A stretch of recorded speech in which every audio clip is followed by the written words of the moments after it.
Okay, rapid game number 2. Alright, we got some d4 stuff. Let's see if we get a main line. Nope. So I'm aiming here for a Grünfeld, playing Steinbronn from Brazil. Okay, and already a bit of a juncture from, or a departure from normal mainline theory. So he's trying to avoid mainline Grünfeld stuff. Looks sort of like a Tory. 94 is the normal response in these types of situations. Yeah, just unveiling the bishop, attacking white's bishop on g5. I might do that. Knight e4, bishop moves, and bolster with c6, d5. Or maybe just castle and see what he wants. Castle maybe knight c3 then. And I no longer have this option of playing for knight e4 and d5. So maybe knight e4 and c5. Yeah, I like that. Let's go with that. Playing it in Benoni style. And asking him whether he wants to close his center with d5 and claim that space, or if he wants to keep the tension. So c5 here I think is appropriate because it's both opening up the dark square bishop and opening up my queen on this diagonal here. So these three units here work very well in conjunction, especially on the tender dark squares, which white has weakened a little bit by prematurely developing his bishop. Okay, e3, so I can give the check, which is going to be, well, maybe it's not so annoying for white, because I suppose he can just block on d2.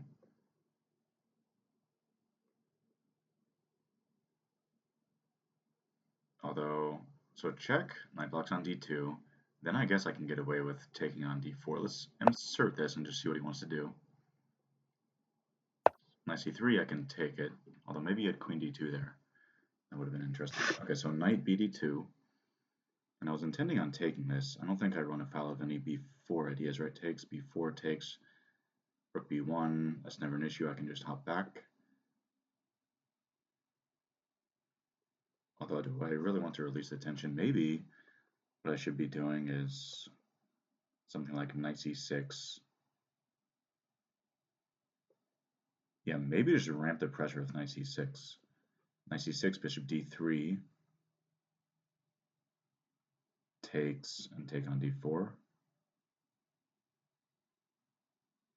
Maybe even, no, okay, start with knight c6 and see what he wants.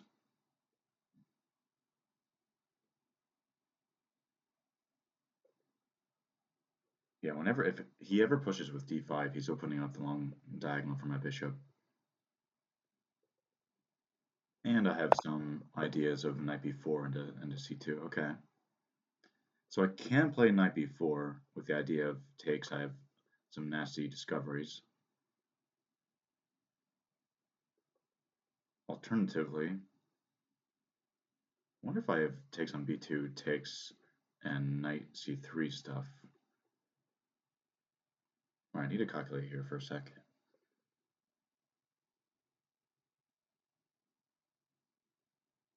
b4, a3.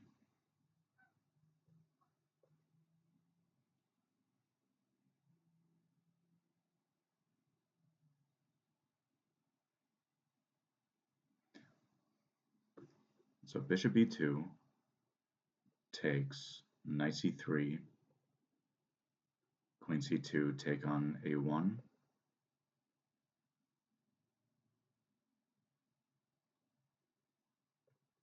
The only thing is I may or may not be able to extricate my minor pieces.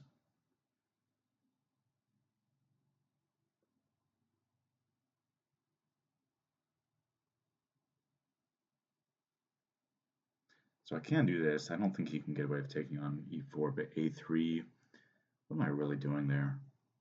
What if I take on b2, just rook b1? Bishop c3 takes, takes. No, that's nothing. Okay, I feel like there should be some tactic here. Perhaps not.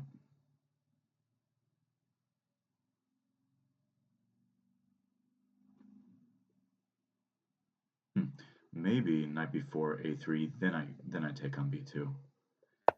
Let's do this. Takes, worst case scenario, I can take on a1, but I feel like there should be something better there. So a3, the idea is taking on b2. Really? Well, I think that's got to be a problem for him, right? Let's do it. Let's take here. It's not so much about winning the b2 pawn as it is about claiming the c3 square.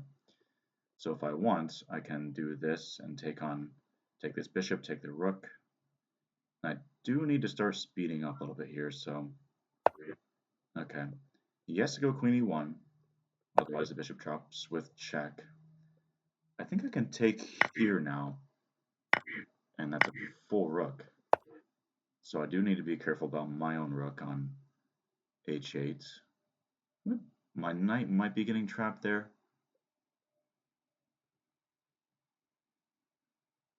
Actually, so rook e1, I have knight c2. Okay. But I think I shouldn't be so concerned about that.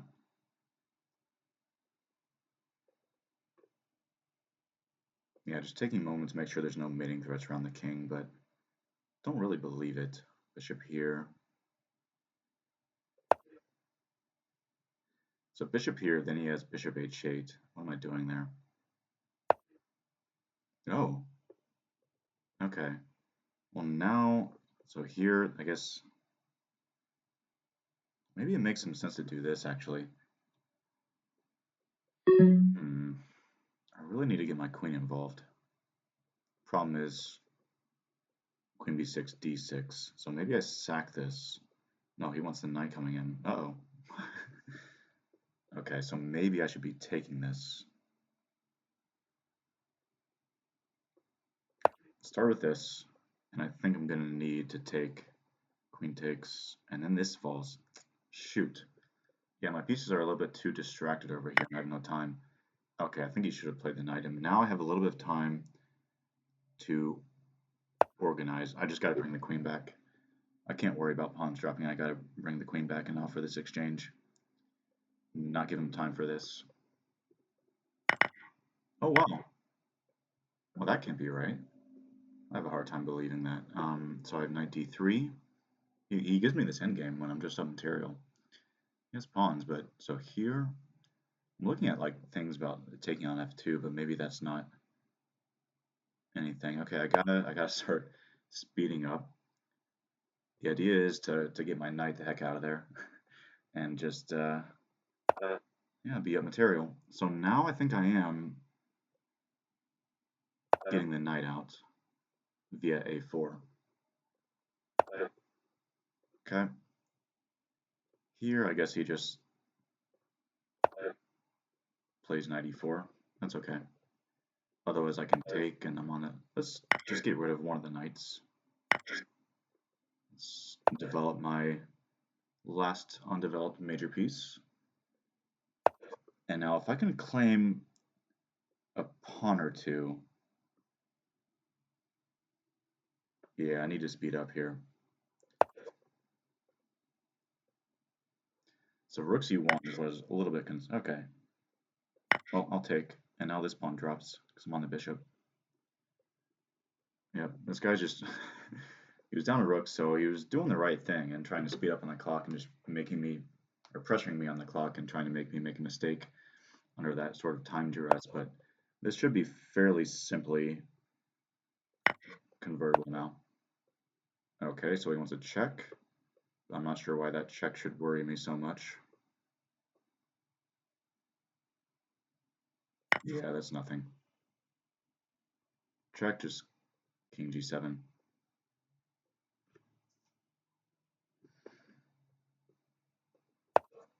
No. Okay, so I can take. I wonder if I can trap that knight, but let's keep it simple. I probably could have gotten away with. Let's get my rooks on the second. Okay. Attack the bishop and oh, okay, interesting. I think I can just take that. Yeah. Okay. So again, just as in my last game, I think my opponent misused his time. He ended up with almost the same amount of time he started with and in a losing position, so that doesn't make much sense to me, but okay, let's take a look. Yeah, so I'll be curious about this opening. Bishop, okay, so can't play h6, and he probably just wants to play it like taking on f6, I imagine. e3, and then just play for his big center, and despite the fact that I had the two bishops, white remained solid. So this, to me, seems like a sort of anti-Grünfeld weapon. Just delaying the knight's development to c3. But I guess one downside of developing the bishop a little bit too early is it does leave the a5 to e1 diagonal and the b2 square a little bit tender. And I think I was able to take advantage of that. Yeah, so knight e4, c5, and now everything is kind of working in perfect harmony on the dark squares.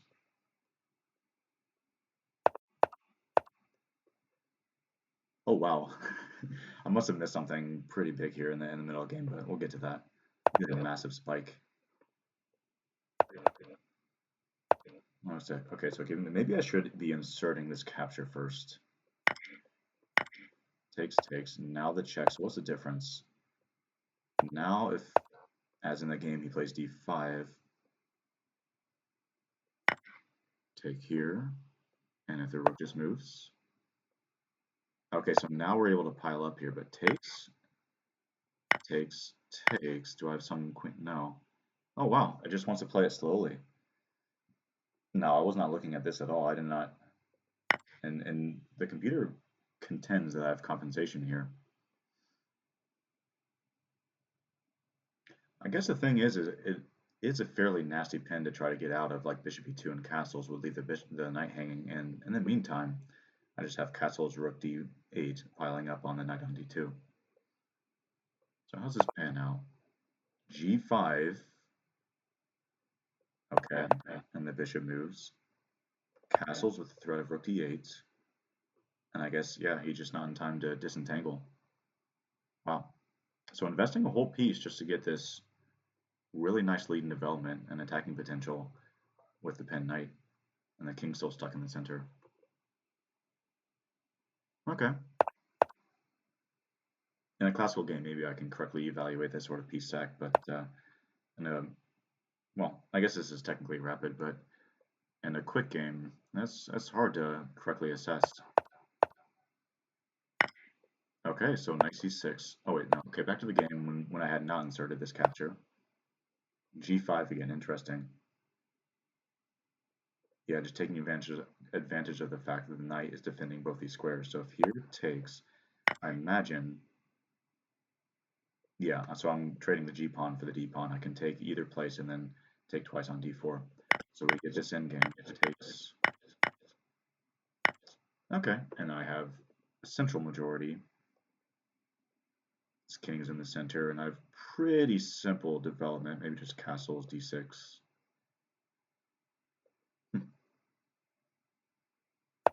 Okay, but I was trying to take advantage of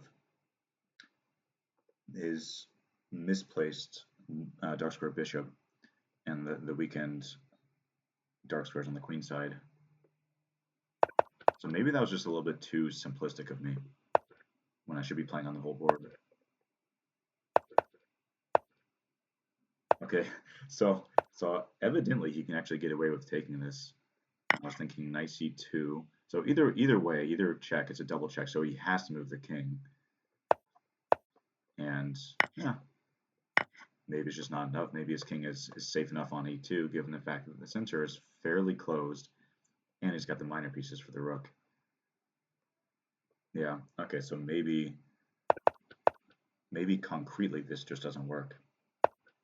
But if he's not going to call my bluff and take advantage of that, or at least spend a little bit of time to calculate, how long did he spend on this move? Yeah, not long at all, 439 to 434. He should have spent a little bit longer on these moves. It doesn't make sense to me how these people spend their time. Okay, so here, bishop e2, maybe just wants to get rid of the hanging piece on e4, but takes. It's a little bit surprised by this. if rook b1 here, now I can take. Do I have some bishop c3 ideas takes?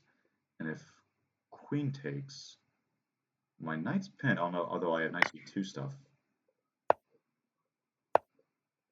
Okay, too many hanging pieces here with the bishop and the knight on prise. And if knight takes, take on a2, and supposing white just castles here. What am I missing? Oh, so what's the situation here? I have 3 minor pieces for 3. Okay, so it's a rough material parity, but I have the outside passed pawn. Okay, the engine's giving this as winning. I would be a little bit worried about my slightly discombobulated pieces over here on white's queen side, but I guess concretely there's nothing I can do to take advantage of that, and in the meantime I'm just rushing the a-pawn up the board. Okay. Yeah, and I think he just missed the fact that after the b2 pawn is gone, he has some really tender squares here that I mean, he's going to be hard pressed to defend against. Knight c3, just taking the exchange, and now that's a full rook because his queen is again overloaded. It takes with check, and here f6 would have been much more precise.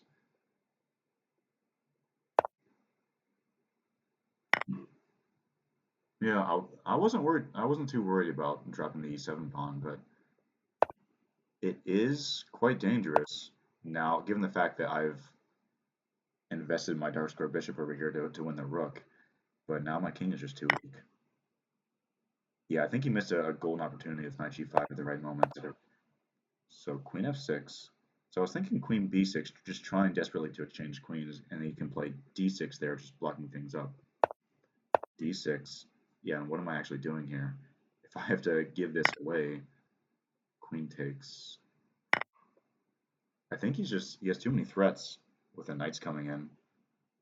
Like this d6 pawn just completely severs my coordination and cuts off this side of the board from this side of the board. And on this side of the board, white's just crashing through on the king side. There's way too many threats. Like all the material I'm up doesn't matter at all when I'm so completely severed from coordination with my own king.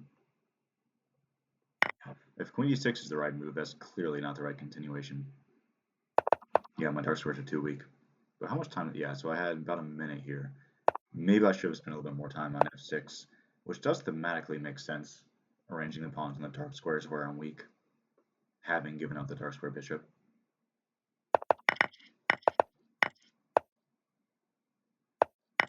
Okay, so here after it takes, I suspect knight g5 is just crushing. There's nothing I can do. I was going to have to take here, but then I think I have to play something like bishop e6, but that's utterly hopeless. Yeah, these pieces are just completely sleeping. The queen on a5 is misplaced. I had no time to get back in time.